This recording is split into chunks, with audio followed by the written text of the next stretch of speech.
This video is brought to you by our supporters on Patreon. More at the end of the video. This video also contains spoilers for The Bear Seasons 1 and 2. Trigger warning for flashing lights and images. See timestamps in the description below. I just love restaurants so much. The good, the bad.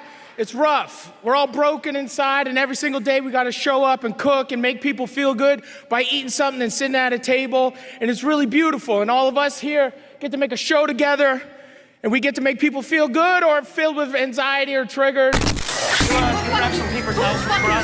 With just 3 seasons and a soon-to-be 4th, The Bear has already established itself as one of the best shows of the last few years. Who would have thought the hilarious antics of a Chicago Italian beef restaurant could be so utterly heartbreaking? But arguably the genius of FX and Hulu's half-hour critically acclaimed comedy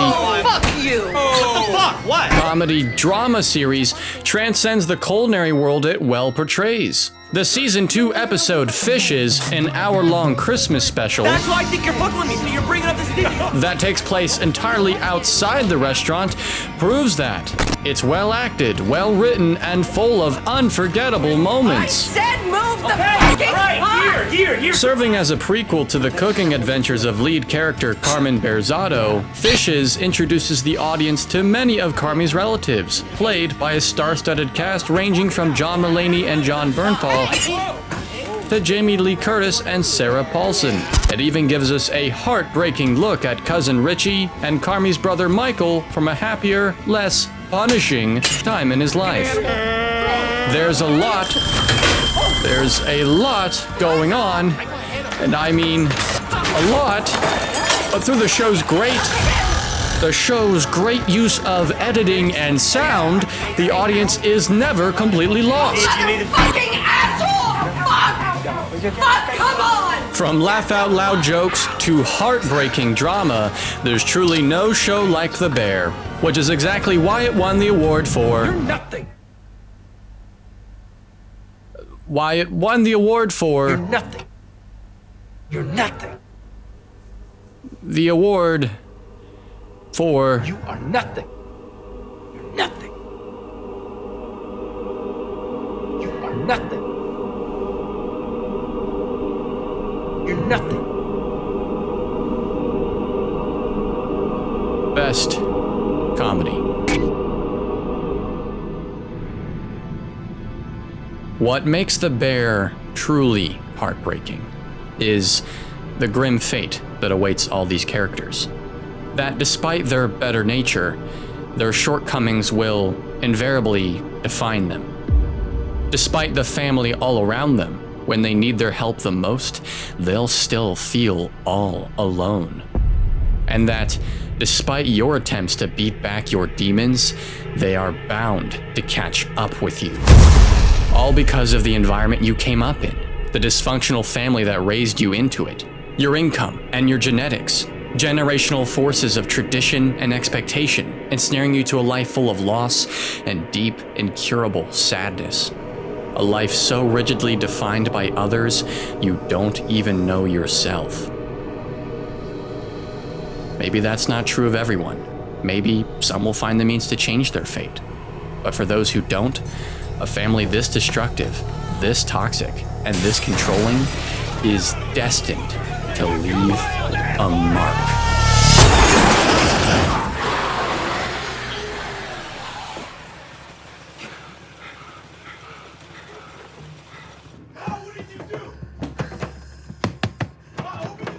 This is the fate of Carmy Berzatto.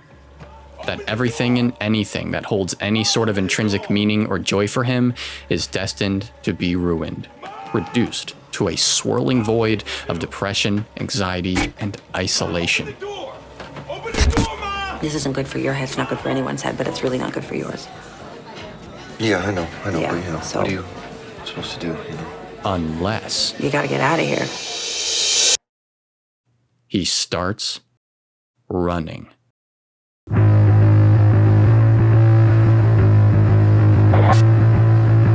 Unless he carves his own path, away from family and away from the void. Somewhere he can never be hurt, ever, again. Keep going.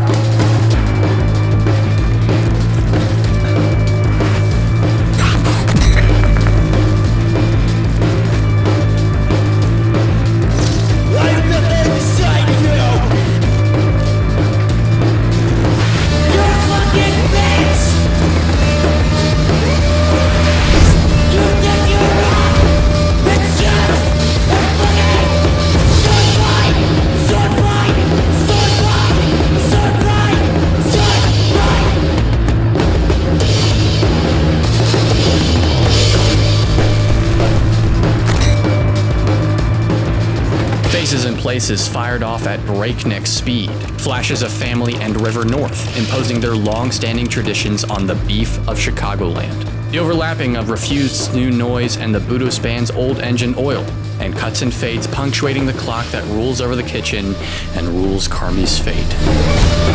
This is The Bear, a no-holds-barred plunge into the culinary world of Chicago from the only man crazy enough to make a show about running a restaurant, Chicago native Christopher Storer. And yes, apparently, it's pretty hard to make a show about running a restaurant. It takes time to cook the food. It takes time to train the actors to cook the food. And you better cook it right, because there's only enough cameras and only enough time to do it once. After shooting a pilot in June of 2021, Storer and co-executive producer Joanna Calo's The Bear was approved for a full season order from FX and Disney in the fall. The first season was shot in only 30 days and just a few months before it premiered in June of 2022. Like The Bear himself, Carmy Berzatto, brought to life by Jeremy Allen White, production moved fast. Blazing fast. However fast Carmy needs to run, and whatever sacrifices he needs to make are worth it if it means staving off the bear-like jaws of fate. Up to now, it's the pace that gave him a career in New York City, a routine of personal excellence and success, and made him the best CDC in the country.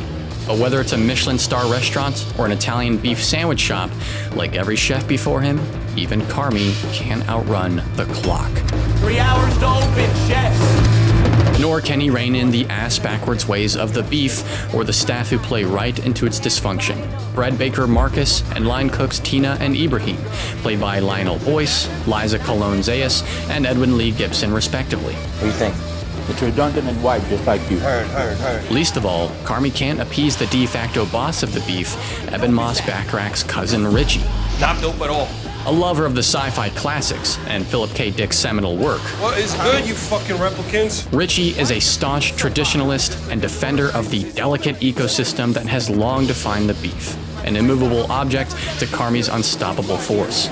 Two ideological forces, one of change, another of tradition, at war in the kitchen, channeled through the clashing mixes of songs that fall and rise as the two exchange blows. Music will play many roles in the episodes to come, but the use of songs from Chicago-based groups like Serengeti and Wilco, or tracks featured in Chicago-based films like Beat City and Ferris Bueller's Day Off, will speak unmissable volumes to the force of tradition weighing over our characters. Like the ball breaker arcade machine in the lobby, the sense of tradition and legacy imbued in the beef still holds some sacred value to the staff. But Carmy's attitude towards that is the same as the family meal spaghetti. That gluey, mushy bullshit is not bailing us out this time. The beef needs an overhaul, whether or not Richie, the staff, or long-standing tradition approves of it. Something needs to change. And he can't do it alone. Hi, hello. Except he can.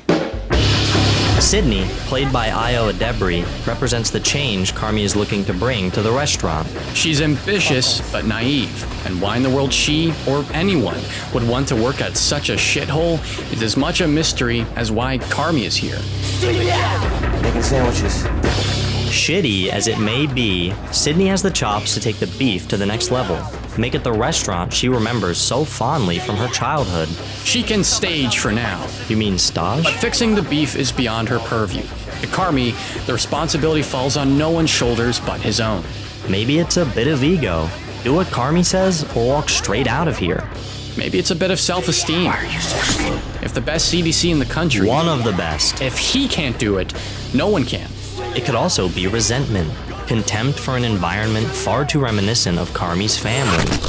But ultimately, the reason might be peered in the rare, fleeting moments when things finally slow down and the truth peers back.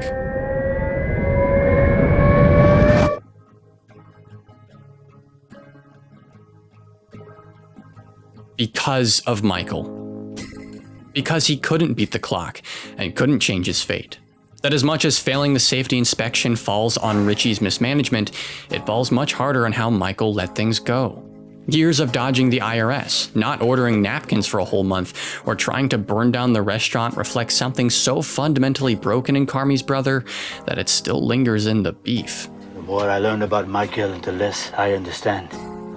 The longer Carmy scrubs away its stains that can't be cleaned and ignores calls from his sister Sugar, played by Abby Elliott, to come home from the restaurant, the more it sets in that whatever Carmy is trying to fix about the beef might really be whatever was wrong with his brother. Not because he wants to either. Italian beef is beneath him. Carmy is here out of obligation. I didn't make it to the funeral. I sent flowers, and I really hope that they look nice. I don't know. I wasn't there. How long is this gonna take? He'll handle it, and he'll prove whatever bullshit reason Michael had for never letting him into the restaurant wrong too. He's the best. One of the best. No, the best CDC in the country. But he can't do it alone. Pretty much no one can, no matter how heavily things like family tradition or even masculine expectation And I got the wrong cock, I think. dictate that they should. Nor should he even try doing it alone. The fate of the beef rests in Carmy and his staff's hands, not Michael's. Yet Carmy refuses to reach out for help as much as his brother did. Because Carmy will go to any length and make every sacrifice, personal or otherwise, that needs to be made to tame the jaws of fate. Somehow, some way, he'll outrun the clock and rise above the chaos that once defined him. However, Carmy can't run forever. There are consequences to constant hustle, constant movement, and never sitting with your own thoughts. Sooner or later, they will catch up to you. And when they do, you won't know what to do.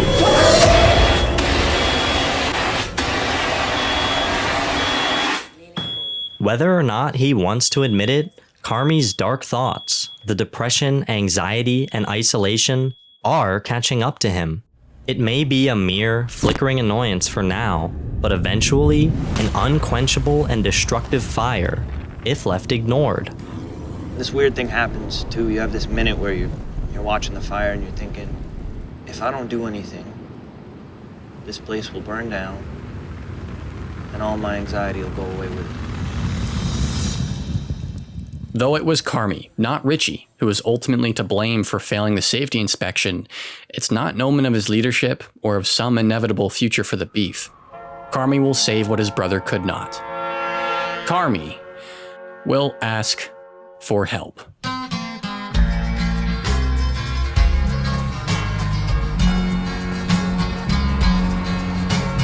The first frames of The Bear's third episode convey a Carmy gazing out for change. Away from the city and away from the legacy it impedes upon him.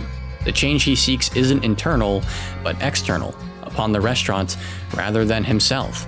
The perspectives offered to Carmy through his Al-Anon meetings, as healing as they might be to the brother of a drug addict, aren't truly embraced, at least not for his sake. You can't curb that kind of chaos until the thinking changes, until the chemistry changes. We have to change the chemistry, right? When it comes to Carmy, it's all about utility. Stop to absorb what's useful, then keep moving. Conveyed in the juxtaposition between long static shots in the Al-Anon versus the jittery handheld shooting style within the beef, where faces and moments stay in focus only as often as Carmy stops to engage with them. Collectively, the rest of the beef are caught up in that same disassociation, unable to grieve the absence of their former boss, their former friend, Richie's cousin in all but blood. She says I'm contagious. I only call with bad news. Maybe that's not what you're talking about. Early on, our best peek into the guarded emotional states of these characters may only be via songs like Rem's Oh My Heart or St. Dominic's Preview by Van Morrison. Sydney finds herself in a similar state of distress, but for very different reasons. The catering business that went up in flames still haunts her every night before bed, compelling her to keep moving, compelling her to make the changes she feels are needed at the restaurant to prevent the same outcome. Whether or not there's any rationality to it, Sydney believes that if she can get there fast enough, maybe the fear will go away. If we're being honest, Carmy could learn just as much from Sydney as she could learn from him. Both are determined to look outward rather than inward. Both resist the brakes of the present, but if and when they stop to look around themselves, they might see the present moving just as fast. The times are changing in Chicago, and soon the beef will change with it. The routine and efficiency of the New York fine dining scene once empowered Carmy to achieve levels of excellence he never thought possible. Through the French Brigade, the staff of the Beef will learn to do the same. And they'll do it with Sydney, Carmy's new sous chef. Parks, it's pronounced Sue. Ooh, I don't know about that. Dude, sous chef? I've never heard anybody say that. It's pronounced a little Sue. mistake, okay? Calm down. Because I'm the Sue, right? Like, I just follow orders even if it leads to tension and chaos and resentment and ultimately doesn't work. But yeah, that's what I do. Sorry, I'm the Sue. Amazing things can happen when great chefs work together in the kitchen, like the dessert Carmy tells Marcus about. Though it is a very hard, time-consuming dish to get right. It takes 12 people to prep that. Wow. Hold on, 17. Nonetheless, there's potential. Marcus is freed from bread baking duty, giving him a chance to express himself in a way he never could at McDonald's or even under Michael. Sydney can cultivate the kind of restaurant she could only dream of while running her catering business, build a new dinner menu, chase Michelin star status, and make good food even better. Great, thanks, Chef. In time, the Beef could expand beyond what Michael alone ever envisioned. Not just survive him, but leave him in the dust. Ride the coattails of change sweeping through the Windy City, and aim higher than he or any Berzatto running the restaurants ever cared to go. Just after a few growing pains. Where are my onions? For the long-timers of the Beef, Tina and Ibra, this sudden systemic change is not just disruptive, but unnecessary. A blunt hammer to tradition, the way things have always been done and always ought to be done. Whether or not the change would benefit them, it is much easier and thus much more preferable to just stay afloat. Dude, do you remember the mashed potatoes? Just want to check in. Did you remember when I said so fuck off? Richie responds to the change by, well, carrying on as if nothing has changed. The way things are done makes him the boss, whether or not he's ever qualified to solve anybody's problems. Tax shit. Yikes. For the same reason he critiques his date for having no sense of Chicago history and throws down with America's favorite handyman Neil Fack, played by real-life chef and YouTuber Maddie Matheson, when he asks for a job. Richie rejects the change on the superstition that he'll always have to lose something in return, whether it's a part of the city he's long known like the back of his hand, his family in an uneasy divorce, or a vital part of what makes Richie, Richie. Carmy wants to establish a routine in the kitchen, but the truth is that there's already a routine in place. A routine not for maintaining efficiency, but comfortable complacency. Routine that won't be disrupted without a fight. Whoa! Yeah! Yeah, fingers, you fucking baby! Or without the right person at the wheel. Carmy's routine change may have inspired Marcus to embark on a perilous grind to make donuts. That grind inadvertently leads him to blow a fuse. In the run-up to open, Carmy found a way to keep their meat from spoiling, but it was Sydney who found a way to keep the restaurant running. It was a team effort. Where Carmy has a tendency to supply misguided advice and then walk away, Sydney is willing to coach the staff to success, willing to meet any dilemma halfway. No yelling, no smoking, where all the food is, you know what I mean. All right? Okay. Her head is in it as much as her heart, and that's more than can be said for Carmy, who refuses to look within about as often as he looks the other way from situations he's complicit in creating. We spilled a bottle of Xanax in the cooler. Excellent, kind of into it. Sure, but don't you think a little too much of Sydney's head is in it? What's that supposed to mean? Sydney can get a little carried away sometimes. As aloof as Carmy might be in addressing the consequences of his misguided advice, Sydney's ambitions blind her to the consequences of her actions altogether. Her fear makes her desperate, and that is far more hazardous to the restaurant than the unintended consequences of Carmy's guidance. Or, you know, the lack of. There's a reason it's so hard for a group of individuals, in a restaurant or otherwise, to work as one. It's not enough to rush towards perfection. As often as you may want to succeed, you still have to be comfortable with failure. And that's so easy for Carmy to argue. Carmy, who would rather stand idly by until shit hits the fan, just so he can swoop in, blame the person responsible, then fix it.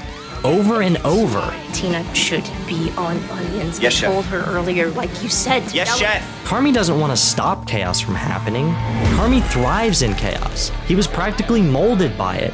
and he'll always feel most useful working amidst it. Let's not forget, when chaos breaks loose, it's not Carmy's fault any more than it should be his responsibility to fix it. If Sydney, Marcus, Richie, Tina, and Ibra just followed the routine he laid out for them, Carmy wouldn't be in this position. Yet he is, all because they'd rather stay exactly where they are than approach any sort of risk. But I thought growing comfortable with failure matters. Changing the beef matters. And soon, a worst-case scenario in the beef will engulf our characters in both prospects, when an unlikely review and the poorly timed opening of their to-go service combine in Season 1, Episode 7, Review. The word we would have used it to describe the beef before this review was reliable. The word I would choose now after my most recent meal is at the well-loved, if not shabby establishment, is elevated or elegant. In Season 1, there's no question that where the Bear Crew's relentless pace of shooting, creative improvising, and masochistic thirst for challenge culminates is in Review, an episode that can be divided into 2 parts. One part, a mesmerizing montage of Chicago's past and present, set to an acoustic cover of Sufjan Stevens' Chicago, and one part, a 17-minute one-take set to Wilco's Spider's Kid Smoke, of a restaurant poised to shake up Chicago's culinary identity.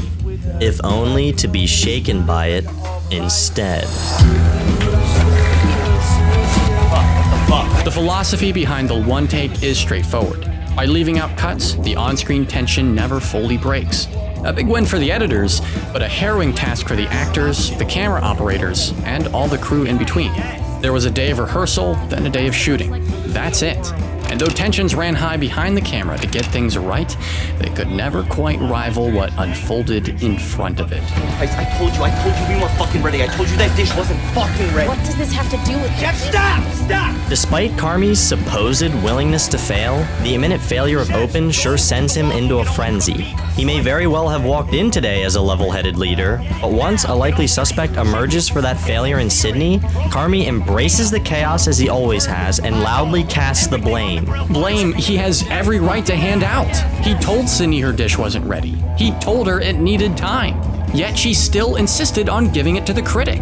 And the to-go service didn't need more time? If Sydney just did what Carmy said... If Sydney did what Carmy said, she'd be posted up in a corner like Marcus, too caught up in donuts, Get in there. instead of pivoting to the situation at hand. Carmy supposedly wants the restaurant to work as one, but what he really wants is for the team to always do what he says. Where then is the chance to be inspired? What is the point of routine? The point is stability. It's protecting the restaurant from unnecessary risk. It's protecting you from unnecessary risk. It's protecting Carmy as much as it protects Richie and the older staff from ever rocking the boat. Because even before they, or the audience, learn anything of his past, one could piece together how Carmy has used routine to save himself from indescribable fear he can't escape for longer than he will ever admit. Now is not a good time for this. We know it's failure, despite what he claims. We can see that it's the clock, despite how much he downplays Sid's desperation. And realistically, it is change, but not the kind that is external. As co-music supervisor alongside co-executive producer Josh Sr., Store's choice of the live version of Spiders lends Review a Carmy fears himself. More than anything, he's terrified of what he'll find when he looks inside. A control freak, endless contradictions, pure chaos. Fuck off my Expo Chef now! The person he is destined to become because of his family, and someone he'll never confront if he never stops running. Routine is not a solution, it's a band-aid. Sydney runs from herself too. She's running right now, as are Richie and Marcus, producing a state of panic where Sid attacks her fellow chefs, Marcus works independent of the rest of the kitchen, and Richie gets in everyone's way. Literally. Routine or not, nothing can be accomplished if they never embrace the chance to improve. And yet, Carmy will still find a way to be pissed at the people who do. Why are you so slow? Why are you fucking with me? Why are you fucking with me? Huh? Get the fuck back to work! His routine never built trust, only self-reliance. And for the first time in a long time for Carmy, that just won't be enough to stay afloat. I quit is what's going on. You're nothing! Marcus and Sydney are gone. The morale of the beef is shot. The food they're making isn't even that good. And And all the while, the seconds tick away. The hour of judgment has arrived, and the verdict is damning. Nothing has changed. And it's all thanks to Carmy Berzatto.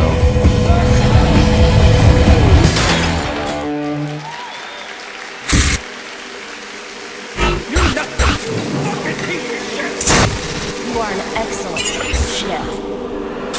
You are also a piece of shit. You should be dead. Welcome back to The Bear. I'm Carmen Berzatto. For the past 7 episodes, we've laughed and laughed at the best comedy series of the 2020s. Storer and Calo have made a spectacle of the beef's dysfunction, and we've been dazzled by award-winning turns in performances, production, and writing all throughout the journey. But like the cook show format of Carmy's soon-to-be nightmare, even the showrunners are ready to stop and acknowledge the inherent desensitization of the genre. Now, are you still laughing?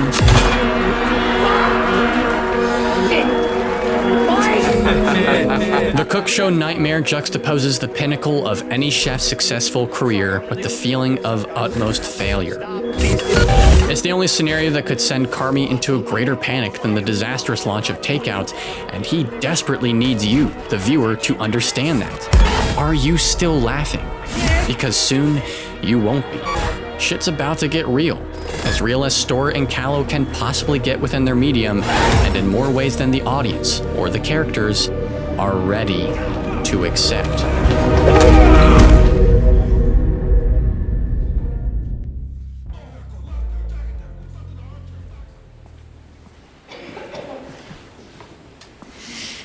Had a dream about him once, your dad. We're driving along in this car, big SUV. He wouldn't put on a seatbelt. Suddenly, this little kid, little boy, he walks right out in the middle of the road. I jam on the brakes really hard. Car stops like a millimeter away from him. But your dad, he goes flying through the windshield, but he never lands. What happened to the kid? I stood there waving at him.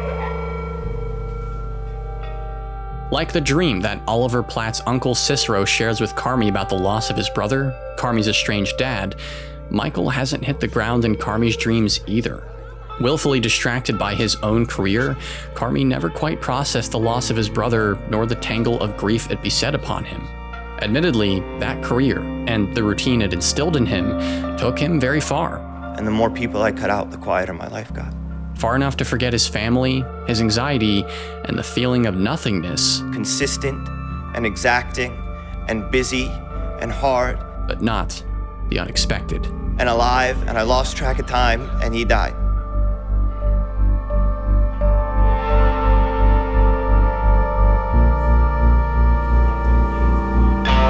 Lost in the kitchen. In the hypnotic passage of time, latent in all the fade cuts and dissolves over food throughout the show, Carmy likely believed he was safe from the gaze of the clock, safe from risk and uncertainty alike. He transformed into the most excellent CDC in the country and asserted his station to everyone who stood in his way.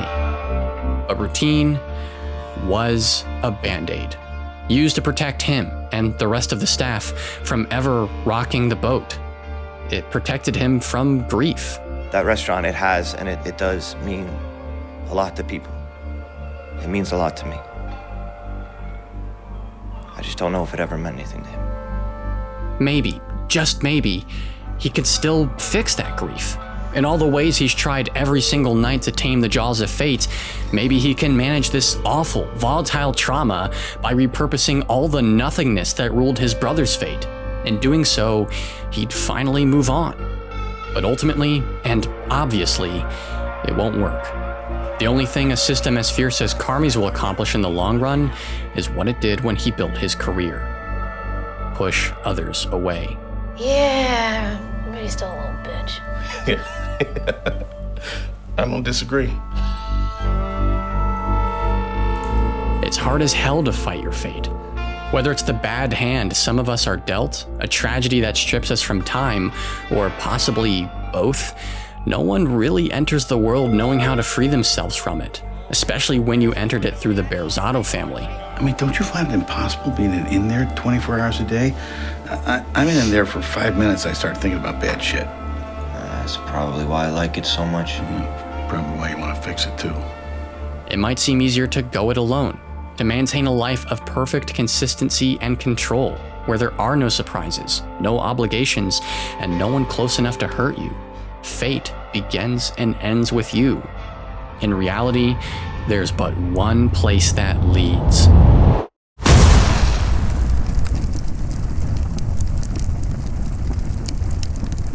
If you really want to carve your own path and stave off the grim fate that lies in wait for many of us, routine is not enough. You have to slow down, and you have all I got, cuz, to reach out.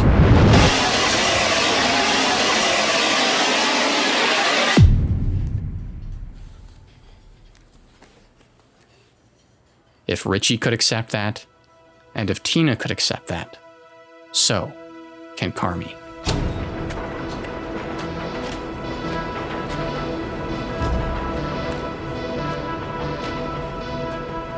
Faced with total eradication, the possibility he's about to read something that will tear his heart in two, some part of Carmy still clings to routine. Visibly gripped by anxiety and fear, he chastises Sid's recipe over text, asserting his authority one final time. But Carmy can't run forever. No matter how much it scares you, or if it will hurt you, there's no better path to change than to open your heart.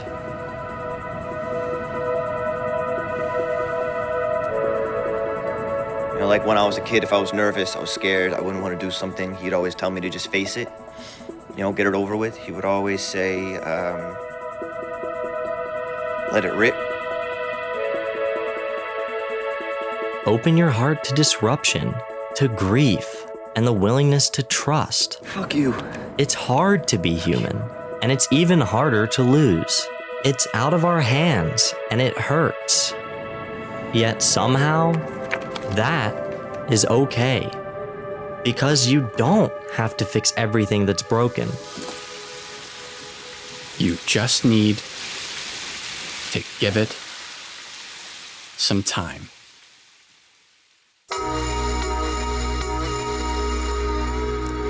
Cousin! Help!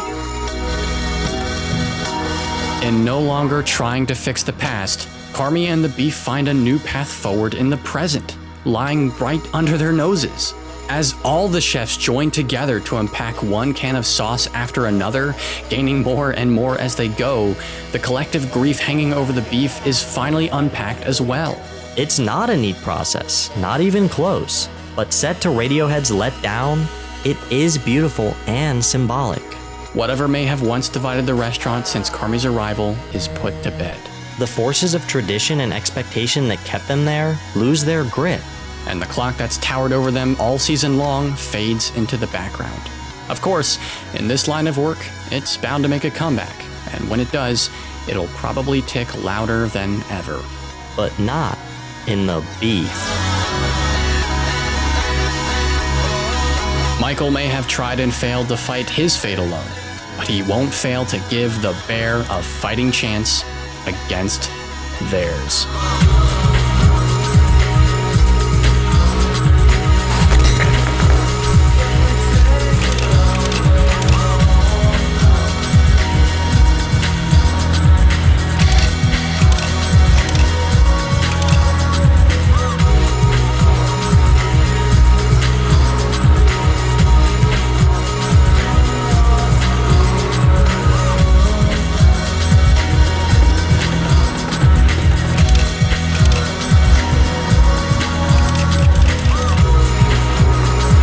Blessed be the bear.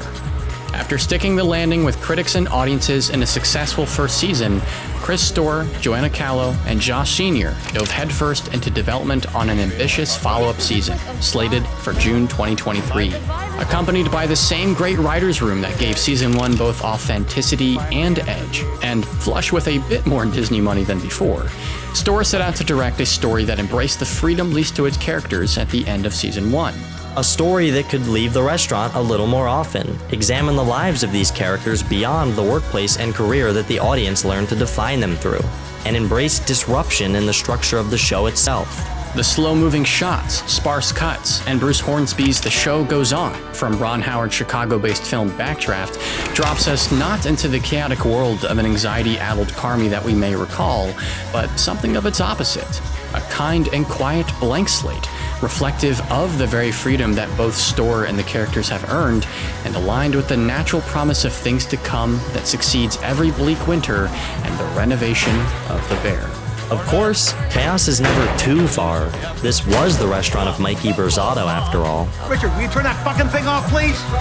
But for once, chaos doesn't rule the kitchen. It might be the other way around. As strange as that feels.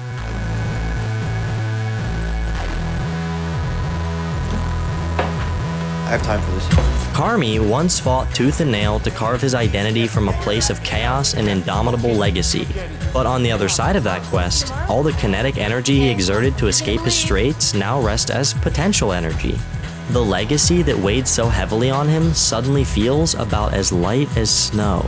There's no stopping to absorb what's useful, then keep moving. There's just stopping altogether. Just calm. Quiet. Too much quiet. Don't think I've ever heard it be quiet in here. Definitely not. With nowhere left to run from their dark thoughts, no routine or restaurant to keep their minds at bay for at least a few months, our characters are, at last, resigned to a long, hard look within. Harder for some than for others, but hard enough to ask a very important question. We saw Carmy and his crew run headlong from their fears, and incidentally, right into each other. You didn't say corner. But granted the freedom to decide, what will they run towards? What, in fact, is their fate? What is their purpose? Yo, you ever think about purpose? For Sydney, that purpose was always clear from the start. Michelin star certification. It means everything to her. It's her dream. No matter what hell she must endure to reach it. You're gonna have to care about everything. More than anything. For Tina, that purpose springs from Sydney and becoming her sous chef, an ordeal that will take her to culinary school, something not many women her age probably get the chance to pursue. For those who've long depended on the fragile ecosystem of the kitchen for safety and security, and demonstrated their reverence for it materialistically, why'd you tear Fenway? The push towards purpose is a scary one. Richie may puff out his chest and feign some sort of authority in the renovation to come, but he sort of has none, and he knows it. Stop. And contrary to Tina, Ibra is decidedly terrified by the training that lies ahead. To both these characters, whatever faux notion of purpose they held onto is all but literally being razed to the ground. As for Carmy, he already has a purpose. He's the best CDC in the country. We get it already. Even if Sydney is now about to assume that role. Is he not already on the path to the life he always wanted, with the restaurant he's always dreamed of having? What sort of disruption could possibly lie ahead that neither he nor his friends aren't well equipped to handle? Yo, come on, fridge guy. Yo. I'll call him back. Well, there is one thing. A showstopper, if there ever was one. Carm?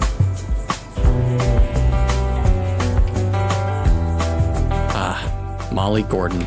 I mean, Claire is a blast from Carmy's past. Claire Bear, bro. But she's hot now.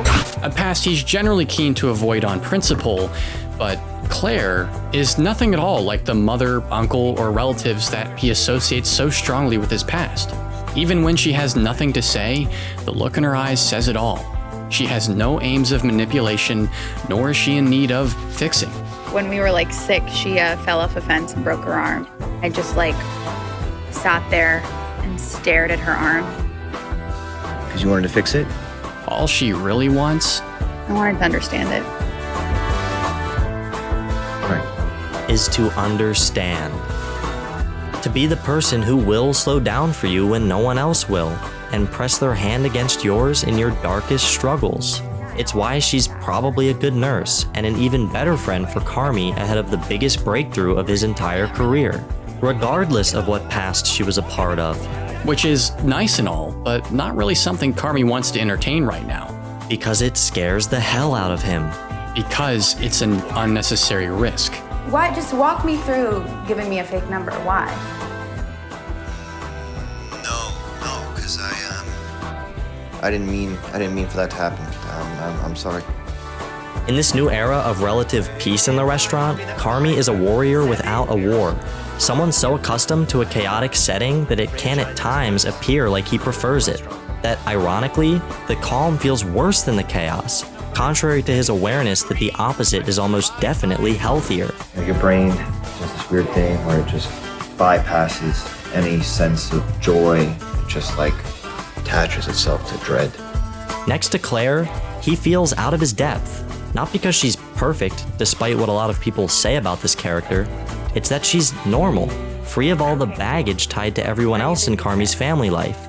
Effectively, no good could come of distracting himself with her. And so, Carmy doesn't want to understand what Claire wants to understand about him, romantically or otherwise. There's nothing about him to understand, because he doesn't even understand himself. I googled fun the other day. What provides amusement or enjoyment? That's what it means. As near as the audience can tell, just about everything Carmy might have once found amusement and enjoyment in for himself was traded away to cultivate his skills. An identity paradoxically forged from purging any aspect of an identity he once held. You were always drawing something. I would try to guess what you were drawing. Yeah, pants. I had this idea for like Dickies, but cuffed and made with worsted wool.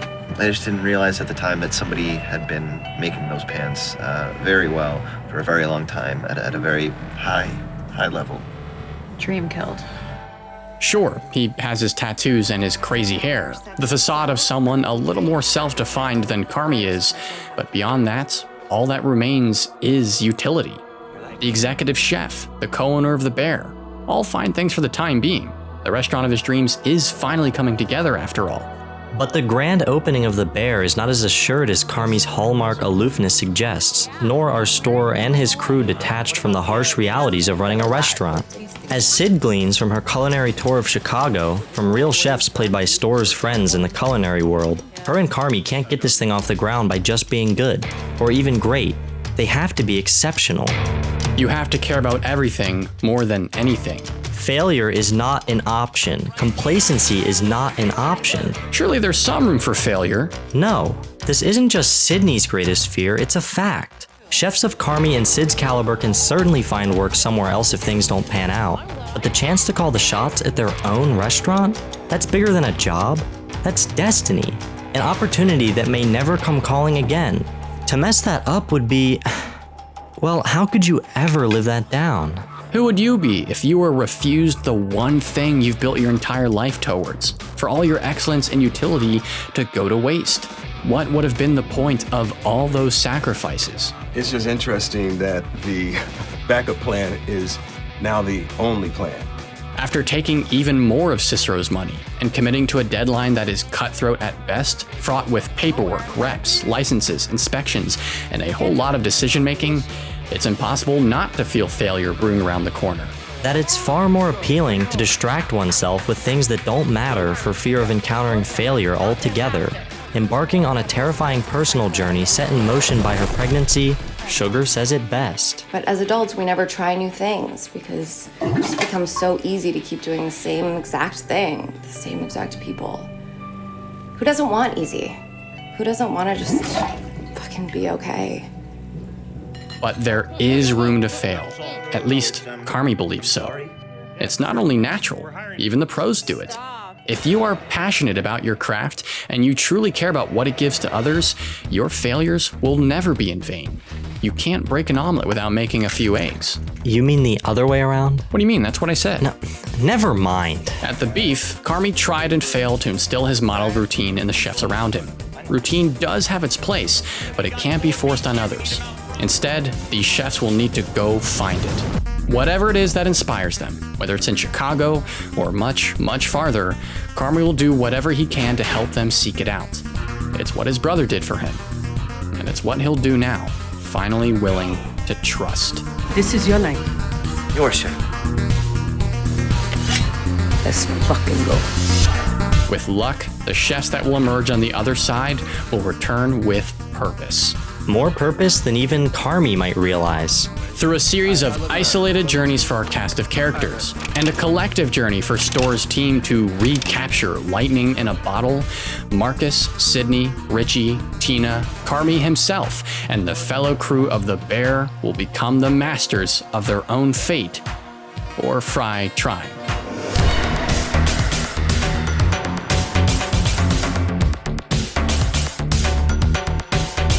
In Honeydew, Marcus ventures to Copenhagen to stage for Carmy's old friend Luca, played by Will Poulter.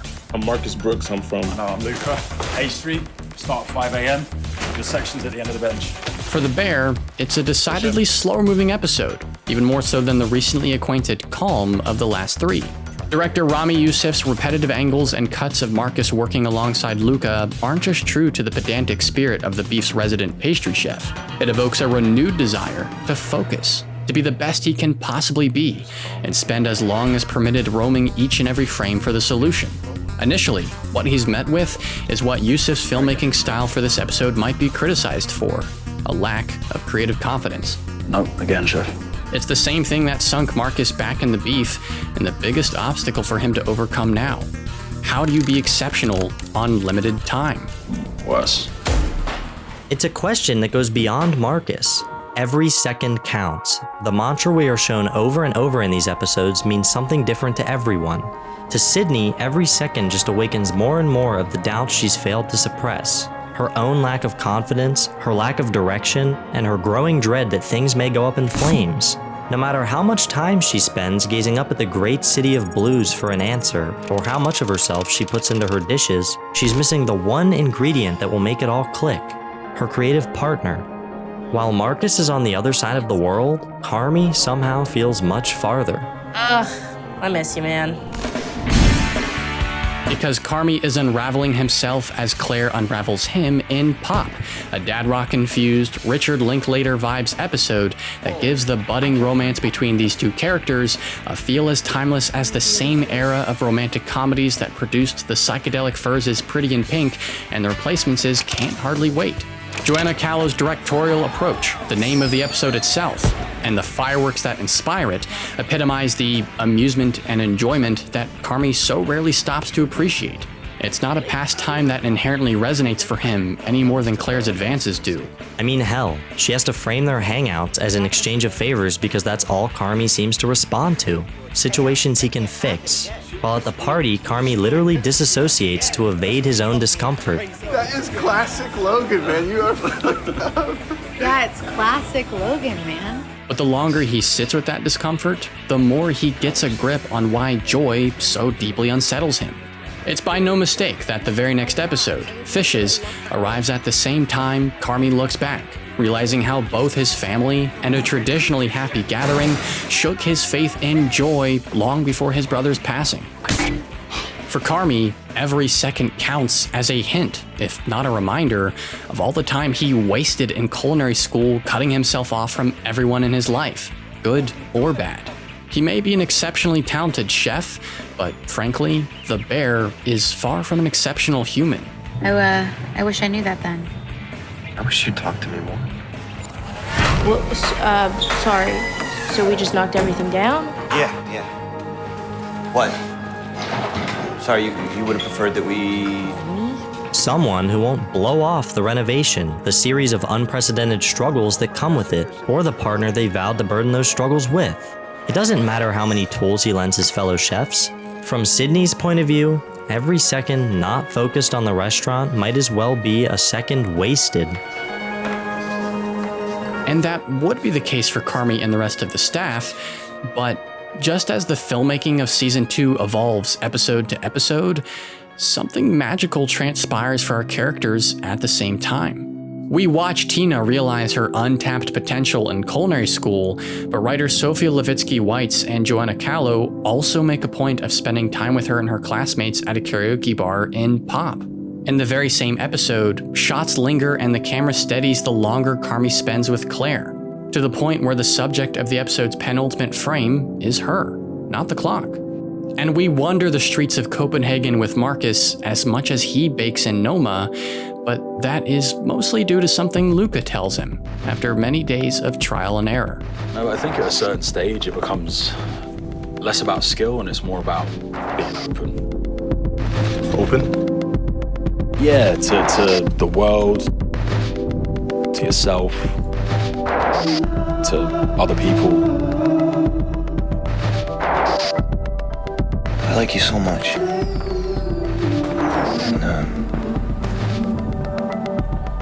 I feel like I missed a lot.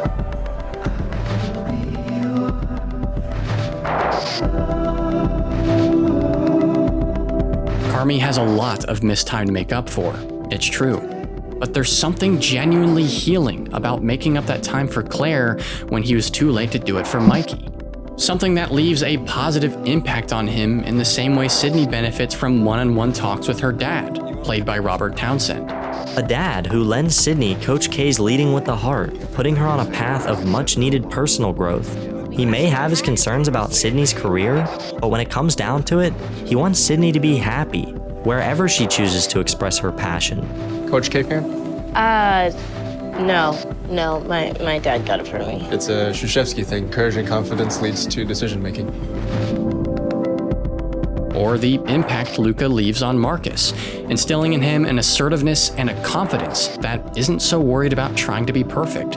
He can't be perfect, but he can always strive towards greatness. You like Pippen? Where's Pippen? Scottie Pippen. He was like that with Michael Jordan. Who's Michael Jordan? Fuck him. I know you know who Michael Jordan is. Yeah, no, we've heard of him in London. Contrary to the interior decorating, deadlines, menu, and fire suppression tests that are all crucial to opening the restaurant, there is something just as nurturing to the community when our chefs embrace disruption beyond the moment the beef evolved into the bear. To a group of people who've long been hardened by an industry of rigid routine and discipline, the opportunity to break course, stop to smell the roses, and have fun serves as an unlikely catalyst for their own evolution. Even for Carmy, who seemingly learns how to further his excellence without trading parts of his identity. Anyway, we would always have cannolis, after Christmas dinner, and so I always hated cannolis because I associated them with my weird, fucked up family, and I don't know, I was talking to Claire last night and I kind of had this realization that maybe I could kind of take them back, make them my own, the cannolis, And especially for Richie, who, as of now, is borderline useless.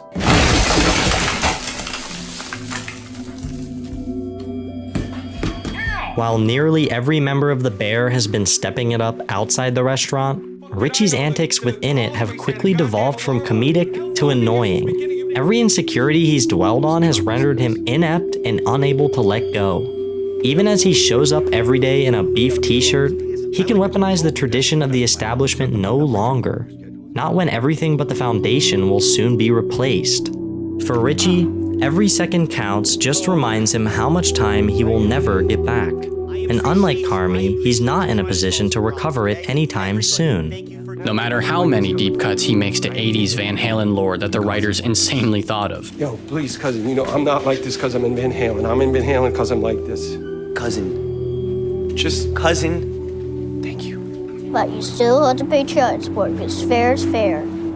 He's not welcome in the past and not much more welcome in the present. But there is one place he's welcome, at least according to Cousin. After gleaning a married life of love and respect for Richie in Fishes, store and writer Alex Russell send us crashing back down to Richie's bleak reality as the show did in Season 1 series with the episode Forks.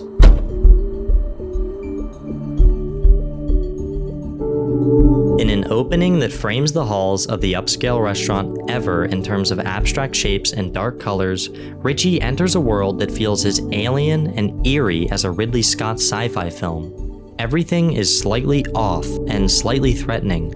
In this establishment, modernity is weaponized, and Richie can't help but feel the target on his back.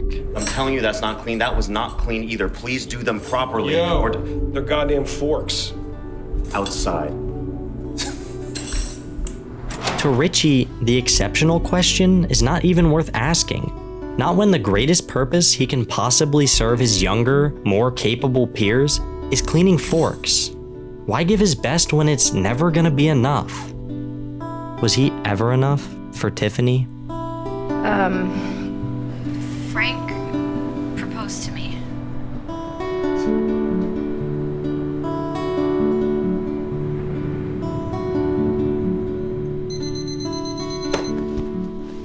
With each passing day, Richie's composure has eroded.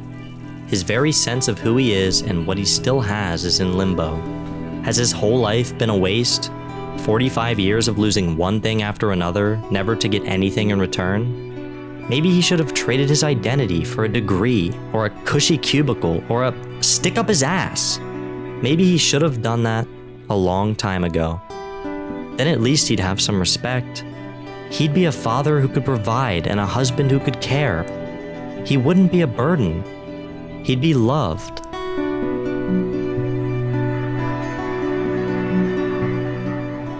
But Garrett doesn't think Richie's a burden. He just needs to show some respect. You don't have to drink the Kool-Aid, Richie. I just need you to respect me. I need you to respect the staff, I need you to respect the diners, and I need you to respect yourself. Show some respect, kid. Hey, some fucking respect! I can do respect. Lovely, I'll see you inside. To someone who never receives respect, the reciprocity of giving respect is a system that actually makes sense, even if Ever has a strange way of showing it. Get back to work! Fuck you, Garrett! Yes, chef, fuck me.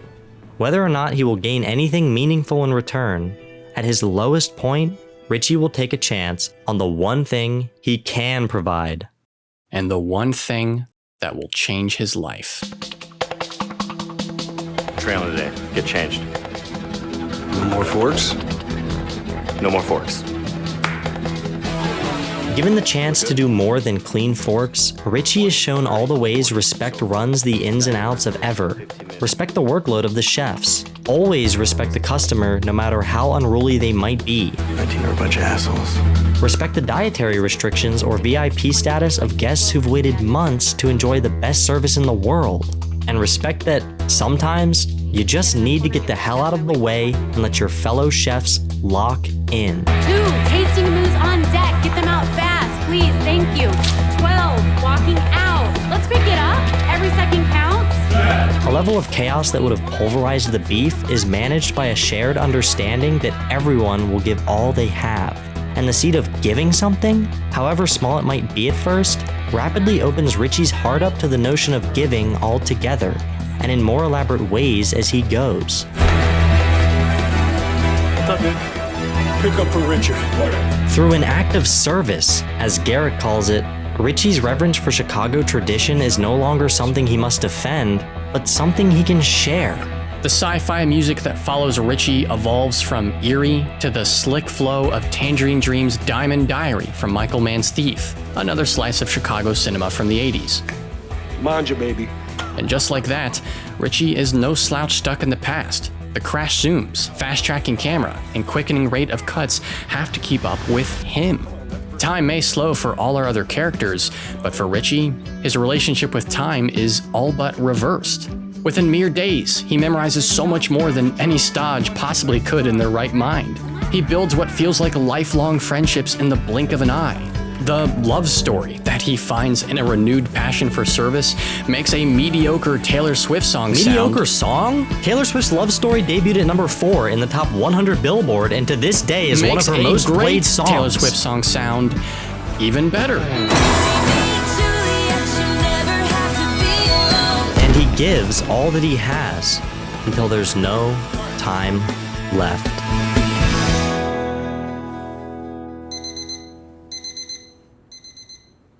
As much as he's given, some part of Richie is still bitter about what was taken from him. Even if Cousin tried to get rid of him, everything he just accomplished proved him wrong. And that should be enough. But a final chance encounter with Ever's founding owner, Chef Terry, played by Olivia Colman, assures him that that doesn't matter anymore. My 38th birthday. I was out walking all night, unemployed, angry, depressed, blaming everybody else for all the time I'd lost and the money I'd lost, all of it. And so I stood under this awning waiting for the rain to stop. And I just stood there and stared, and eventually the sun came up, and it turns out I was right there. And then I walked round to the front, and I saw the sign. It was an actual sign. It was a restaurant for lease sign. It's never too late to start over. It's never too late to be vulnerable, no matter what grief it caused you in the past. It's never too late to look for beauty in the things we all take for granted. And I found this stash of pocket notebooks that he must have taken with him when he was on tour.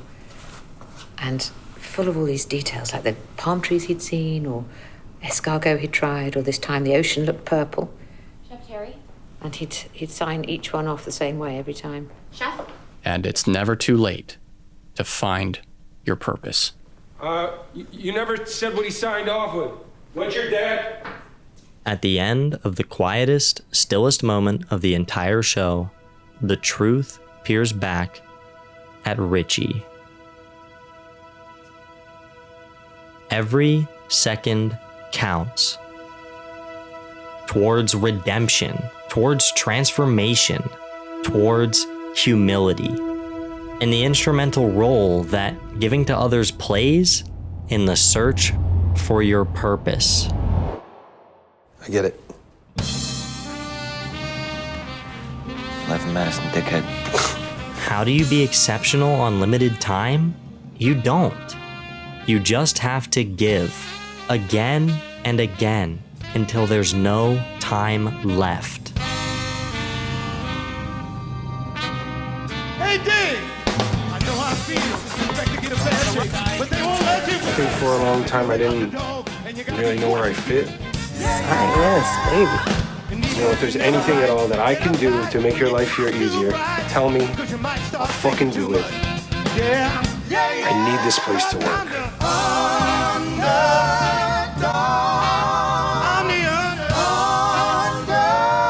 Thank you for apologizing.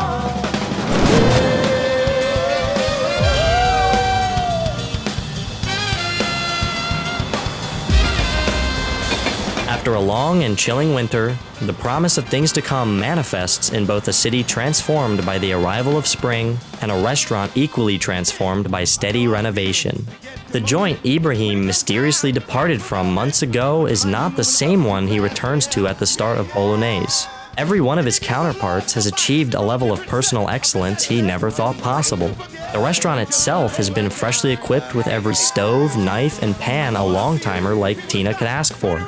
And there's even a spot for him to make sandwiches at the to-go window, for old time's sake. When the team is ready to support it, of course. All Ibra needs to do is accept it, as scary as that sounds. Maybe some old bitches like us their bitch ways. Maybe they're happy with where they are. Maybe they don't want to change too much. Ibra may have joined the party well after his peers did, and only to take up a position like the one he held before, but his path, whether it led back to the restaurant or away from it, was never set in stone by the day he dropped out of culinary classes. The road to transformation has always been shaped by a day in, day out choice.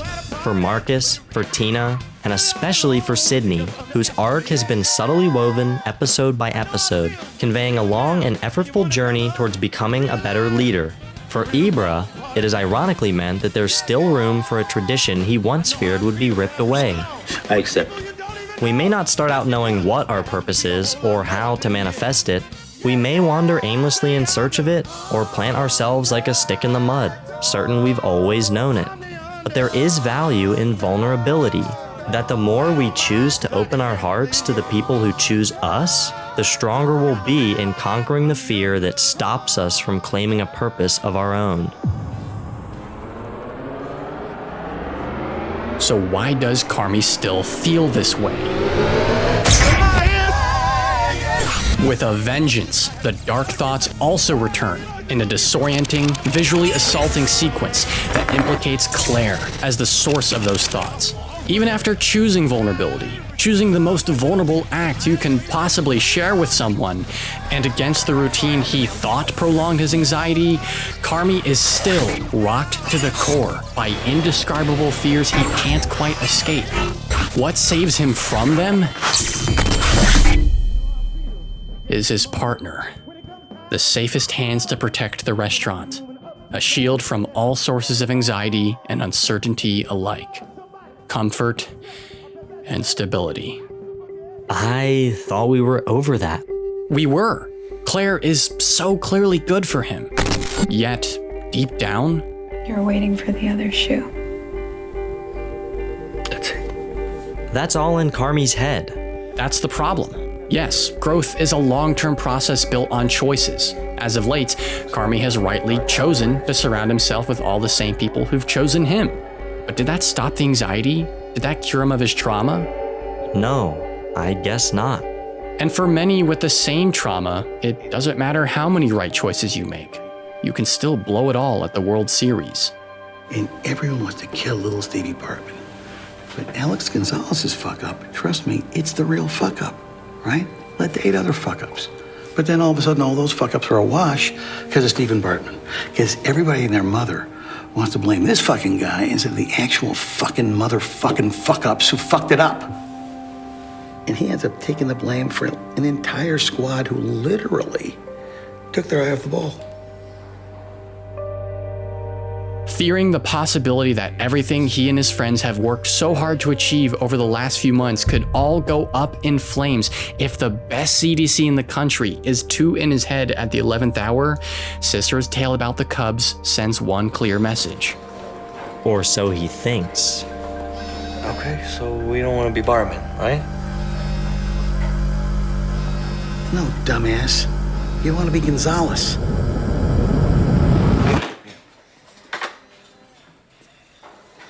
From Sydney on down to Ibra, Carmy's fellow chefs have all found something resembling a purpose. Now, he must focus on his. If he's the problem, he will handle it. If Claire's the problem, he'll handle her too. His fears withstanding, this is always how Carmy has thought. Clear to him as it is to us, he, his sister, and even Michael were all byproducts of an abusive family. His skills might as well be a suppressant for the unwavering feeling of insignificance they left him with. His inclination to fix every little problem no doubt emerged from often feeling useless, and the safety he feels in self-dependency could only be thanks to the poor excuse for a support system he once had.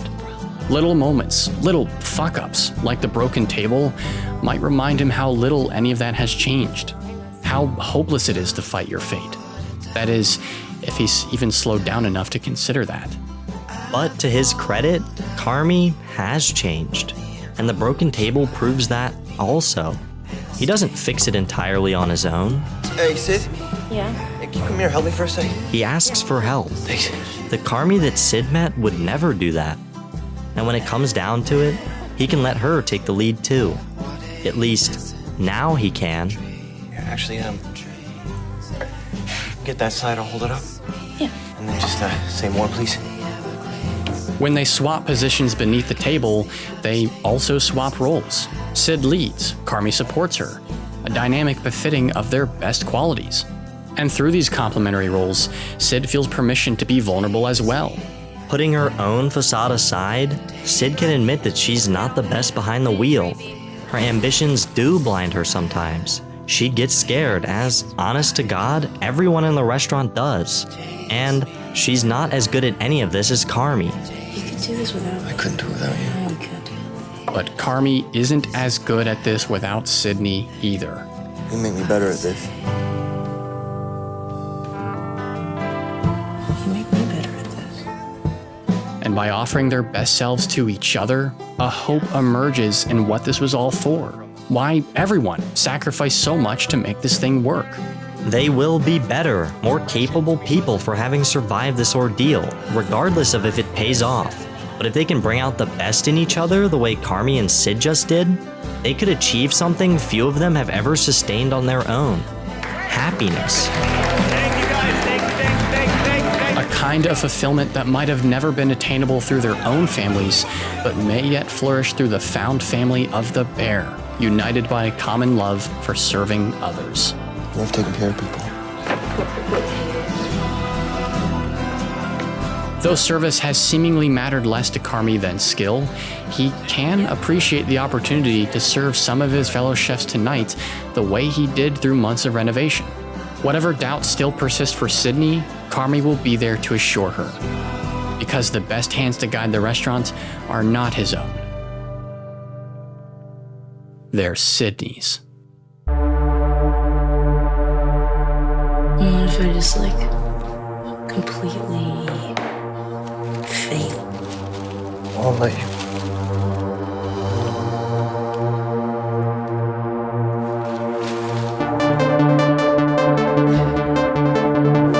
He will go to any length to make sure she succeeds. And she will do whatever it takes to lead the bear to victory.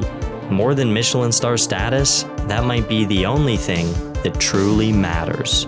Tonight, they bet it all on blowing people's minds. Win or lose, they'll do it all together. Let it rip.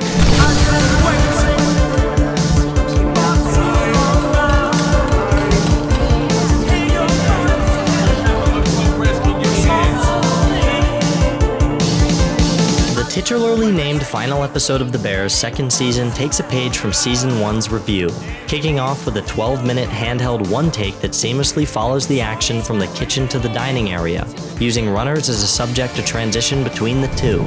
In the dining area, the vibes are unusually well. Claire, Cicero, Pete, Sydney's dad, and every other face we've gleaned over the last 17 episodes have gathered to support our chefs. It truly feels like the bear has taken on an identity of its own, entirely distinct from the restaurant it once was. In the kitchen, however, everything's a little fucked. The staff are moving a little too slow. Chef Josh has disappeared. They just ran out of forks. And Marcus's insecurities are getting the better of him. Sydney! What, why are you ignoring me? Because you're mad at me? What? There's still room to mess up. There's still room to mess up. But they've got to salvage things fast. The toilet that poor Sugar has been trying to fix all season is still fucked. The food's taking a little long to be served. Sitting over in the corner window is the New York chef. And his order, the 7 fishes, has just gone cold. Are these for the guy? Is the guy by the fucking window? The fucking window is for the guy! On the fucking window, Sid! What the fuck? Please, just refire. Just refire. You were out there Refire, talking Sid. so I'm Sid, trying to work. refire the sets. They've been sitting here all fucking ever. Despite this familiar frenzy, Storr assures us that Carmy can snap out of it. Carmy has changed, but that's not the problem. He's already made a much more colossal mistake, and he made it earlier today. I see. Okay, Carm, are you okay? Yo, Carm, can you hear me? True to the arc of season 1's progression from comedy to tragedy, what began as a throwaway joke I'll call him back. has become the root of Carmy's unforced error. Can I tell you a story about? I really would like to tell you a story. May I share with you a story of complete and utter failure? Hey, chefs, it's getting a little loud in here. Carmy's stuck in the walk-in. Carmy's stuck in the walk-in. Stuck in the walk-in. Wilco's Spider's Kid Smoke re-enters the show. Combined with the sound of the ticket printer, the trauma of review re-emerges too. The tension of the 12-minute one-take finally breaks, and when it does, it disorients.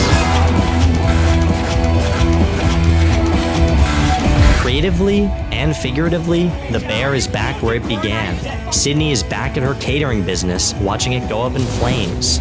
Months and months have passed, and yet, nothing has changed.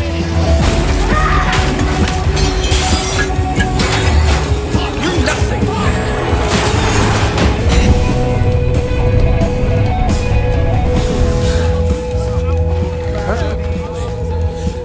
So what are we gonna do? but one person begs to differ. The man once so hellbent on doing things by his system, Merry Christmas, lizards. and against the world if needed, offers to serve, to give the staff a fighting chance, how his cousin once did. Why are you being such a fucking bitch?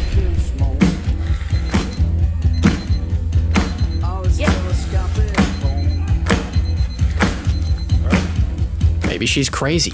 Maybe this is his most elaborate hijinks yet. Or maybe She's finally willing to give Richie a chance. It's only friends and family night. He doesn't have to be the best or even the fastest. He just has to give his all until this thing is over. But Richie won't stop there. The caring and supportive father we've witnessed but overlooked on many occasions will finally extend his capacity to care to the rest of the kitchen. He's not just good at it, he's not even just exceptional. Secretly, Richie has always been Drive. a fucking beast.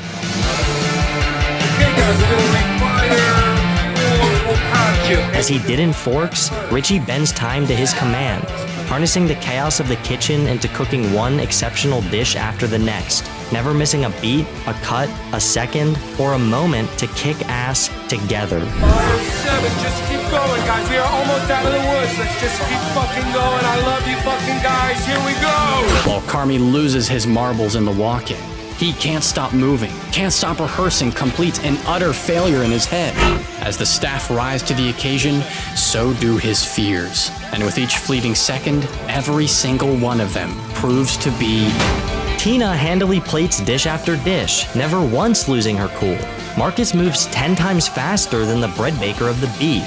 Fact goes from unseen handyman to man in the front, and he gets there thanks to the long-awaited encouragement of Richie, who has just proven that he never needed to trade who he is to be the most skilled he's ever been. Fuck you! Yeah! Sugar set all our chefs up to succeed. A restaurant she once refused to touch with a 20-foot pole may now be the proudest thing she's ever built. In 5 tense minutes, every one of our characters' journeys paid off. Everyone grew. Everyone had a purpose. Everyone but the bear himself.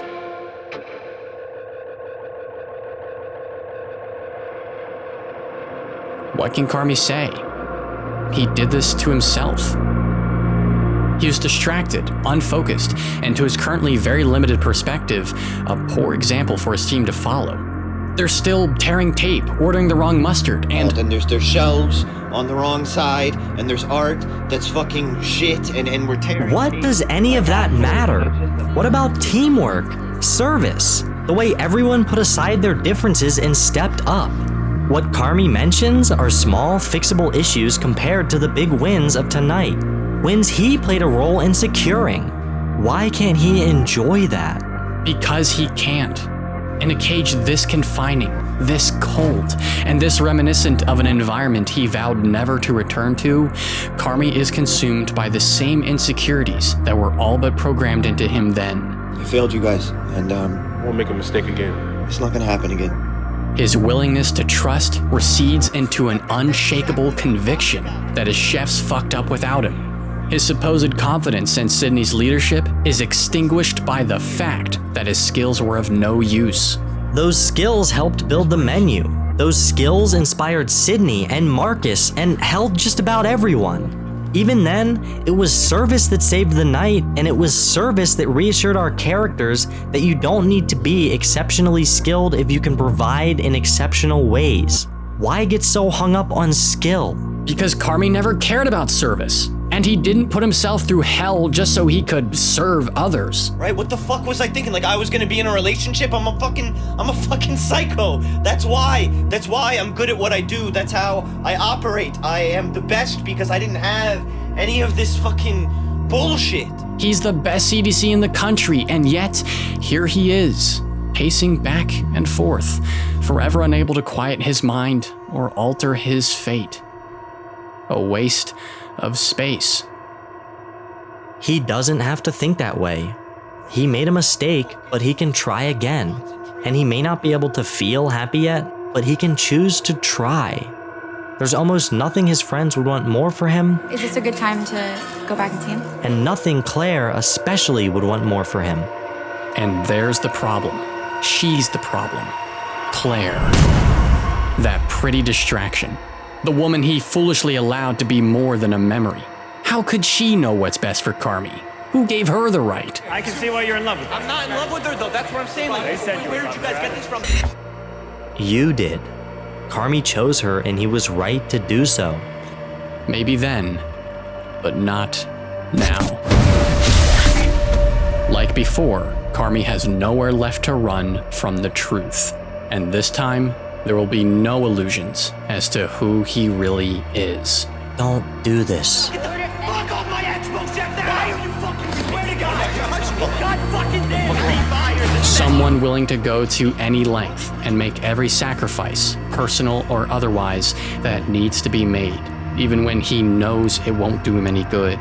Devoted to routine, even when it is just a band-aid and pushes others away.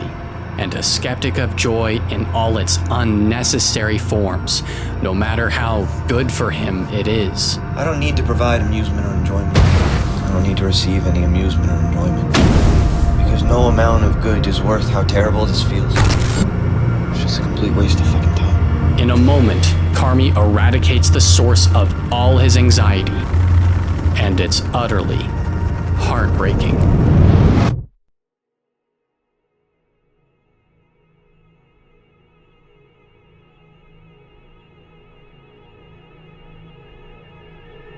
I'm really sorry you feel that way, Carm.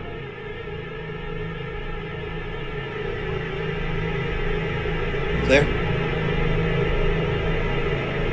Claire has nothing to say, but the look in her eyes says it all. Carmy betrayed her. Carmy was complacent. He was Gonzalez. He was the unforced error.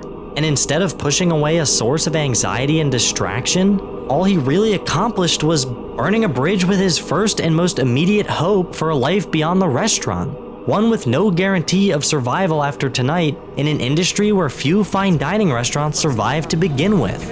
Is he fucking stupid? You asshole, what did you just say to that fucking girl? And I think you're so wonderful. Richie, what? What the fuck did you just say to that girl? Guys, I can't do this! Shut the fuck up and get me the fuck out of here, please! I'm so proud of you. Oh yeah, I'll get you the fuck out of there, darling. I fucking love you! You fucking I need fucking me! love you! I really love you. Fuck me! Fuck you! Hope you fucking freeze to death. No. He's just Carmen Berzatto, a man of endless contradictions and chaos, chasing a life of perfect consistency and control he'll never truly have. He's not doomed, but he is the sum of his choices, the good as well as the bad. And if he's not careful, he will end up exactly like the people who raised him if he never learns to live with an open heart. This self-fulfilling prophecy will be his destiny. Didi, I don't deserve to see how good this is. No. I want them to have this good thing. And I don't want to hurt it. No, you're not going to hurt it. It's the danger of a workaholic lifestyle, but more so, the uphill battle that every survivor of abuse and victim of trauma will face in a life that pulls no punches. Sydney may not know that battle as well as Carmy, but she too represents where constant hustle may lead us. If things went even slightly differently tonight, that hustle might have run her through. Failure might have eaten her alive. But it didn't.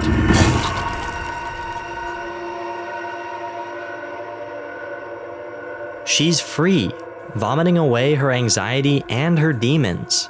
And she couldn't have done it without the badasses that pushed her to be better. The kind of people we should always count on when we can't do it on our own. Baby, it's the thing. But needless to say, this is only the beginning. Our chefs may feel proud of what they accomplished tonight. They might even feel happy, and rightly so. But maybe that's only because they have yet to feel what Carmy has felt. Maybe a storm is coming, and when it arrives, they're all due a hard lesson on the life they've doubled down on. Can you really pursue an exemplary career and have a life of your own? Can you be fulfilled by something this demanding, this diminishing in its returns in every conceivable way? Can you always try again? The clock feels 1,000,000 miles away, yet it never stops ticking, for our characters as well as the production. Despite strikes and delays, the crew of The Bear delivered a 3rd annual season. Storr and Calo's team seem to have a grip on what they're doing. They've built a restaurant that's as perfect for their characters as it is for their crew to shoot in. There's just one catch to all of this. The Bear is not a show anymore. It's a cultural phenomenon. They've won Emmys, Golden Globes, and the acclaim of restaurants all over the world. Episodes like Fishes and Forks are in the conversation for some of the best TV episodes of all time. Whatever pressure they felt before must be 10 times higher now. Or maybe not. Either way, the world is watching. I hate this feeling. And so are we. We've loved every second of The Bear's first and second seasons. We love these characters and never expected to root so much for them. It really is a special show, and it begged for a special kind of discussion. As much as we'd love to dive right into Season 3, some of our questions about what lies ahead have still not been answered. The fate of The Bear is not yet written. Nevertheless, we won't forget the time we spent celebrating this story, and we are looking forward to the time we'll spend doing it again, I think. We may not know what we're running towards, and we can't put into words what we're running from, but at least we do know one thing. Every second counts.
Hey everyone, welcome to the end of the video. Congratulations on getting here. This was a really long one.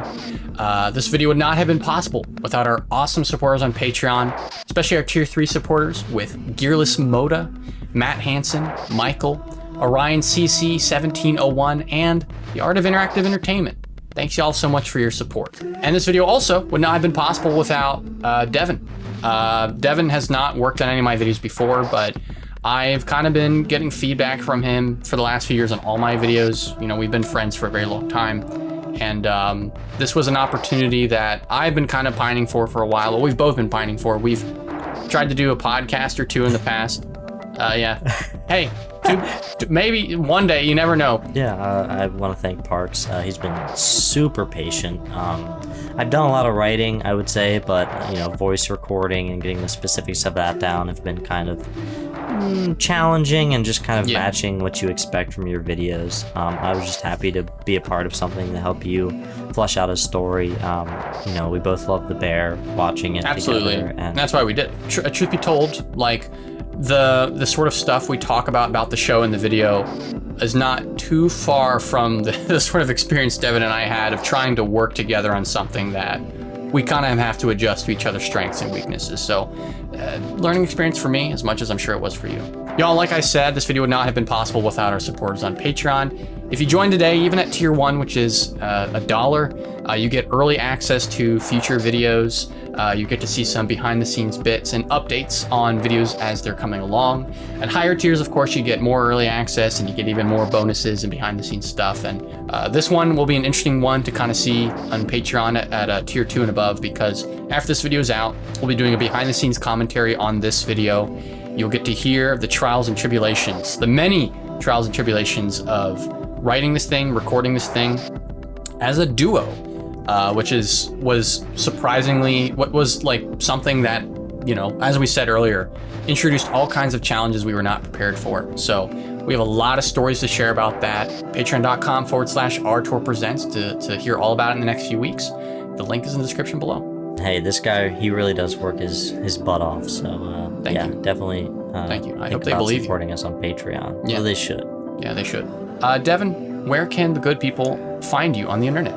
Well, you know, I'm not much of a YouTuber. I think I have some long buried Destiny 1 clips when I was a console gamer. Sure. But if you want to follow me on Twitter, you can find me. I'm usually replying to Parks' posts. It's just Devin Seeger, DevinSeiger. You can follow me on Twitter at Parks Harmon. Instagram is Parks Harmon. You can follow me on Twitch, twitch.tv/ArTorr, and Patreon, I already mentioned. So, yeah, y'all, thank you for watching. Stay tuned for what's next, and